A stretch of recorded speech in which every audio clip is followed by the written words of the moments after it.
माननीय अध्यक्ष महोदय, मुझे सम्मानित सदन को अवगत कराते हुए खुशी हो रही है कि केंद्र सरकार द्वारा निर्धारित वर्ष 2024 के लक्ष्य के मुकाबले हरियाणा ने जल जीवन मिशन के तहत सभी ग्रामीण परिवारों को जल नल कनेक्शन प्रदान करने का लक्ष्य वर्ष 2022 में ही प्राप्त कर लिया है। सरकार बीएसआई 1005 के अनुरूप ग्रामीण क्षेत्रों में 55 लीटर प्रति व्यक्ति प्रतिदिन और शहरी तथा अर्ध शहरी क्षेत्रों में 135 लीटर प्रति व्यक्ति प्रतिदिन की नियमित गुणवत्ता वाली पेयजल आपूर्ति प्रदान करने के लिए पानी के चालू नल सुनिश्चित करने के कार्य में लगी हुई है।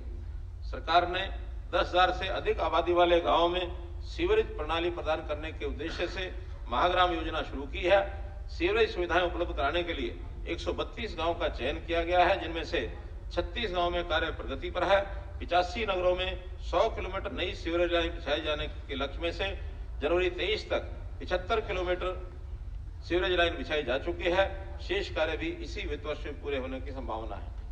वर्ष 23-24 में 100 किलोमीटर नई सीवरेज लाइन बिछाने के लिए लक्ष्य का प्रस्ताव करता हूं। सरकार ने बिजली संयंत्रों, उद्योगों, सिंचाई, नगर पालिकाओं, गैर पेय प्रयोजनों के लिए औपचारिक अपशिष्ट जल का उपयोग करने के लिए एक नीति तैयार की है।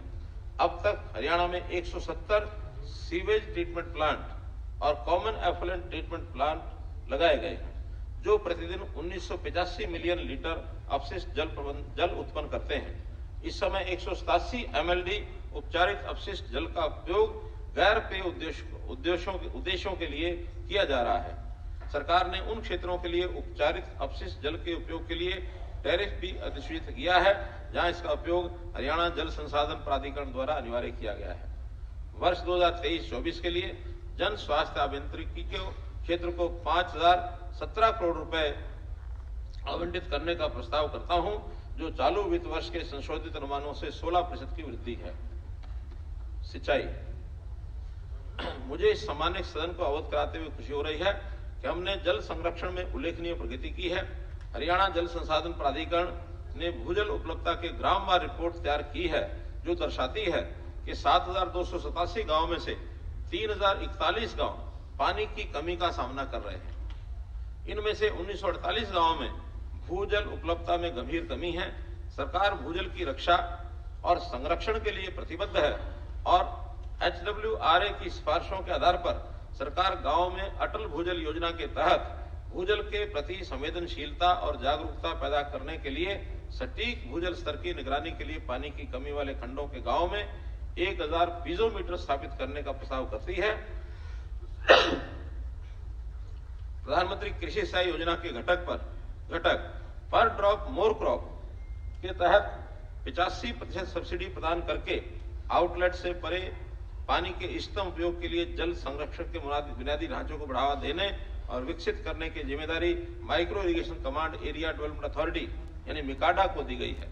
लगभग 1 लाख एकड़ खेती योग्य कमांड क्षेत्र को सूक्ष्म सिंचाई के तहत लाया जा चुका है और वित्त वर्ष 22-23 के दौरान लगभग 2000 ऑन फार्म वाटर टैंकों का निर्माण किया गया है।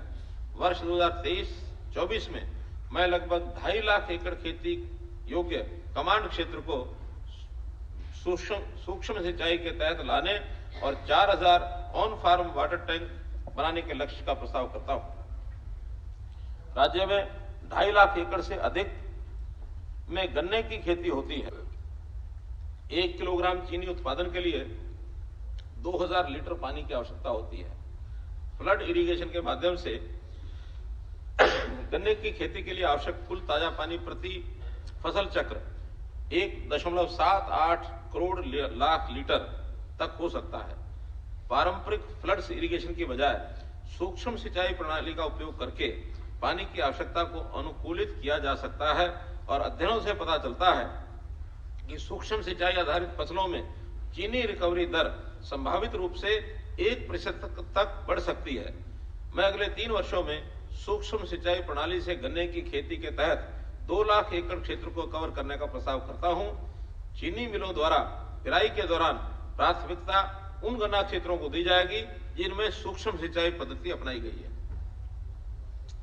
सूक्ष्म सिंचाई के माध्यम से उपचारित अपशिष्ट जल का उपयोग करने के लिए लगभग 500 करोड़ रुपए लागत की 22 परियोजनाएं पर काम चल रहा है और जून 2024 से पहले पूरा होने की संभावना है।